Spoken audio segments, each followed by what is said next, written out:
নমস্কার, দি রিপোর্টে স্বাগত। আরজিকর কাণ্ডের 10 মাসের মধ্যে ফের শহর কলকাতায় ঘটল নির্যাতনের ঘটনা।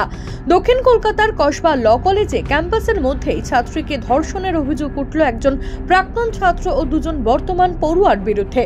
25শে জুনে ঘটনা ঘটার পর নির্যাতিতা তরুণী কসবা থানায় লিখিত অভিযোগ দায়ের করতেই ঘটনার তদন্তে নেমে প্রথমে দুজনকে গ্রেপ্তার করে পুলিশ।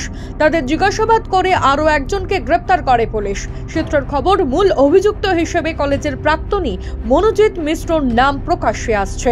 25শে জুন ক্যাম্পাসে গিয়েছিল মনোজিৎ। শুধুমাত্র আইনজীবী হিসেবে নয়, তৃণমূল কংগ্রেসের ছাত্র পরিষদের বিভিন্ন সভা কর্মসূচিতে সক্রিয় ভূমিকা পালন করতে দেখা যায় মনোজিৎ মিশ্রকে। তৃণমূলের হেভিওয়েট নেতাদের সঙ্গেও তার ছবিও রয়েছে সোশ্যাল মিডিয়ায়। নির্যাতিতা কলেজ ছাত্রী সহ বাকিরাও মনোজিৎকে শাসক দলের ঘনিষ্ঠ হিসেবেই চিনত। কলেজের গভর্নিং বডির সঙ্গেও তার ওঠা বসা ছিল বলেই জানা যাচ্ছে। সেই সূত্র ধরে অস্থায়ী স্টাফ হিসেবে এই কলেজে কর্মরত ছিল তিনি।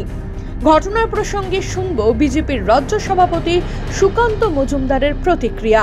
রাজ্যের প্রত্যেকটি কলেজে তৃণমূল কংগ্রেস এইভাবে ইজারা বা লিজ দিয়ে রেখেছে তার তৃণমূল ছাত্র পরিষদের নেতাদেরকে।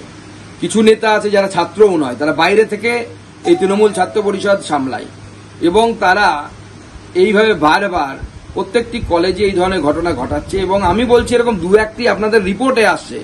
বহু জায়গায় এই কলেজগুলোর অবস্থা এমন হয়ে গেছে যে কলেজে কোনো ছাত্রী যদি ভর্তি হতে যায় তাকে তার কাছ থেকে আনডু অ্যাডভান্টেজ নেওয়ার চেষ্টা করে এই তৃণমূল ছাত্র পরিষদের নেতারা। এবং আমি গার্জেনদেরকে বলছি, সাবধান হয়ে যান। আপনাদের মেয়েদের সাথে যদি এই ধরনের ঘটনা ঘটে, আপনারা সামনে এসে সাহস করে বলুন। আমরা সেই তৃণমূল ছাত্র নেতাদেরকে দেখে নেব তাদের কত বড় ক্ষমতা এবং তারা কিভাবে গার্জেনদেরকে অ্যারেস্ট করানোর ভয় দেখায়। তাদেরকে উপযুক্ত শাস্তি দেওয়ার ব্যবস্থা রাজ্যের আইন ব্যবস্থা এবং দেশের আইন ব্যবস্থা সেটা করবে। আমরা আপনাদের পাশে আছি।